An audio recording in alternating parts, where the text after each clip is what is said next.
So hello everyone, welcome back to another video. तो आज की इस वीडियो में हम डिस्कशन करेंगे कि स्टडीज़ के अंदर कंसंट्रेशन कैसे किया जाए और अपने माइंड को किस तरीके से प्रिपेयर किया जाए कि हम लंबे समय तक पढ़ाई कर सकें। तो इसको सबसे पहले एक एग्जांपल से डिकोड करने की कोशिश करते हैं।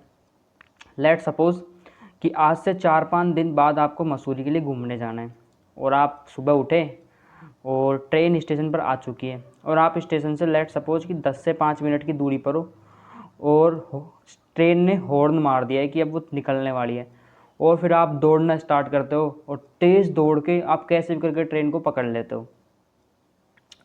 तो अब क्या हुआ कि यहाँ पर एक हैक है, सबसे बड़ा हैक ये है कि ना तो आपको उतना तेज़ दौड़ने की प्रैक्टिस है और ना ही आपके पास उतना टाइम है कि आप जल्दी से आराम आराम से चल के पहुँच पाओ, फिर भी आप तेज़ दौड़ लिए।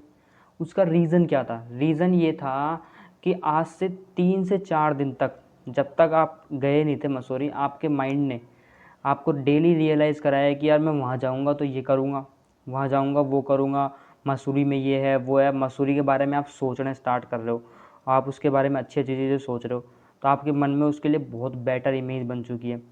और फिर आपके जो माइंड है उसने आपको इस तरीके से प्रिपेयर कर दिया कि उसके लिए आप कुछ भी करने को तैयार हो। तो आप कितने कम टाइम में इतनी तेज़ दौड़ के ट्रेन को पकड़ लेते हो।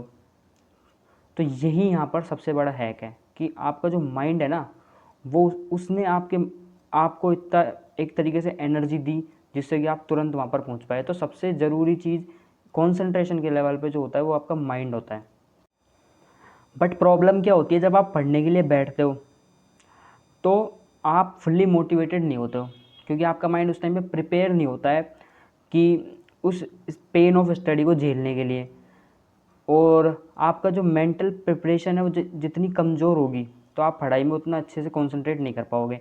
उस टाइम पे आपका माइंड आपको क्या करता है, पुश बैक करता है कि सो जाओ, बाद में पढ़ लेना, आधे घंटे बाद कर लेना। लेकिन जब आप स्टेशन के लिए दौड़ रहे थे मसूरी जाने के लिए तो आपके माइंड ने आपको सपोर्ट किया था और सपोर्ट करने के बाद आपके पास एक एक्स्ट्रा पावर जनरेट हो गई थी जिससे कि आप उतना तेज़ दौड़ पाए थे। तो मेन चीज़ होती है कि आपको मेंटली प्रिपेयर होकर के पढ़ने के लिए बैठना है, तभी आप अपनी कंसंट्रेशन को मेंटेन कर पाओगे।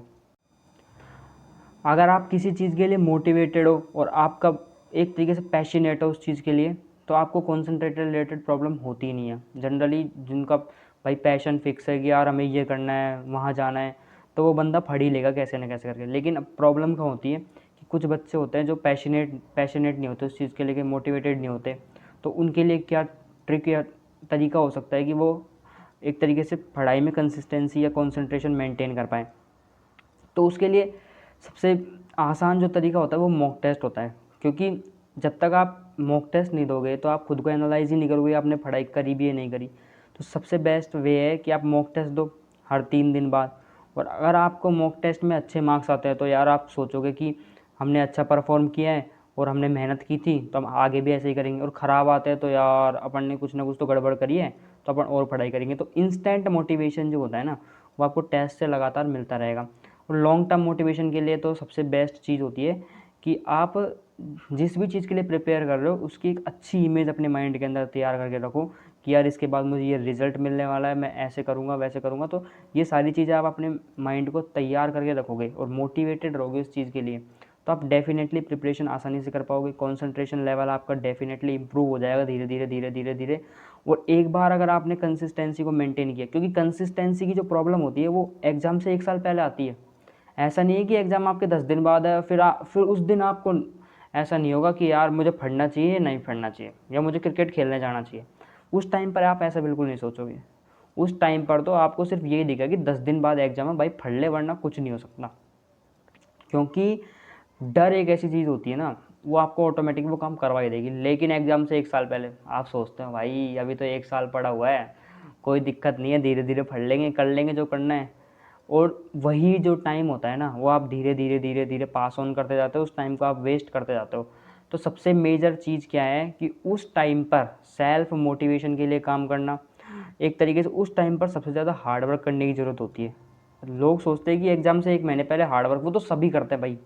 लेकिन एग्ज़ाम से 1 साल पहले जो स्टार्टिंग के 6-7 महीने होते हैं उसमें जिसने हार्ड वर्क किया है उसने चाहे थोड़ा थोड़ा ही किया है, लेकिन उस हार्डवर्क की इंपॉर्टेंस ज़्यादा होती है, क्योंकि उस हार्डवर्क के ऊपर आगे जाके आपको बिल्डअप करना होता है जो भी करना है। आपने थोड़ी बहुत प्रिपरेशन करी है, चीज़ें चैप्टर्स तैयार किए हैं, तो आप रिवीजन करके उसको आगे बिल्डअप कर सकते हो।